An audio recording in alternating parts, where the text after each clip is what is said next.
Okay, this next and final demo of how to use expressions in After Effects is really a demonstration on how to make some smoke in After Effects, and it's really using a really old effect called Particle Playground. Let me just show you how it's done.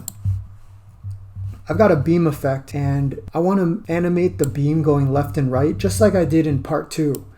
Okay, some of you guys might have wondered, hey, where do I get that crosshair to move that beam from left to right? Well, what you have to do is you have to either select the beam effect in your effect windows in the upper left hand corner, or you can always just hit the letter E. That'll show all your effects, and if you click on the word beam, you can get that crosshair to show up. And all I'm going to do now is just hit the letter U so I can see all my keyframes clearly.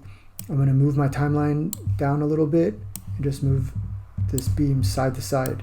The attribute that I'm actually animating is called the ending point. When you create a beam effect, also known as the lightsaber effect, there's a start point and an ending point that really just is a way to define the position of the front or the back or the left or the right or the top or bottom.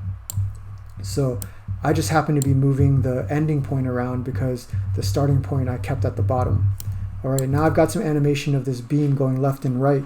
What I'm going to do is use expressions to take that position of the ending point and transfer it over to where all the particles are coming out. Okay, there's an effect called Particle Playground here. This effect has a lot of attributes. I'm up here in the effect controls, and I'm only going to focus on a couple of attributes here. There's a submenu called Canon, and the canon is how you control where all the particles come out of. All right, that's the canon right there. And there's the position attribute. Watch what I'm going to do. I'm going to hold Alt or Option and click on the stopwatch in the effects controls. What that does is it opens up the expression options, including the pick whip, inside my timeline.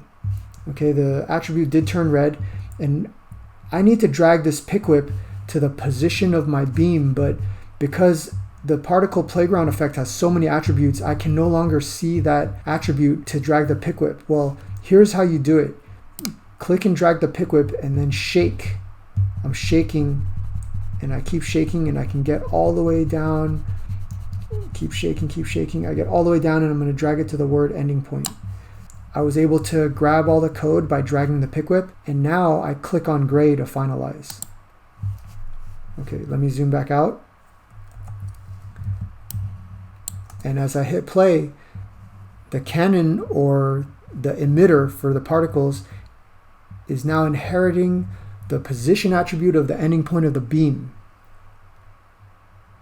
Now that's pretty much all I'm going to do in terms of using expressions. That was it. Just connecting a particle simulator to something that's moving. But to make this look like smoke, I'm going to do some other things. I'm going to change the color from red to white. So the particles coming out are now white. The gravity of these particles is a little bit too strong, so it's not really floating up enough like smoke would. So I open up the gravity submenu and I'm going to lower the force so it's not so strong. Maybe I'll lower it down to 30. Now when I hit play, these particles are floating up a little bit more naturally like smoke would. And this doesn't look like smoke because I don't have enough blur on the particles. So I'm going to select this entire Particle Playground layer and add a Gaussian blur. Okay, increase that blurriness amount as high as you need to go. That's pretty high. That looks like smoke, but the particles could be a little bit bigger. I could get bigger puffs of smoke. So there's an attribute called particle radius that I'll increase, and then maybe I'll increase the blurriness even more. Might be too much. Okay, here's a good opportunity for you to play around with these different attributes so you can kind of sculpt your smoke how you want. I'm going to hit play, and now it kind of looks like smoke. Okay guys, try that out on your own.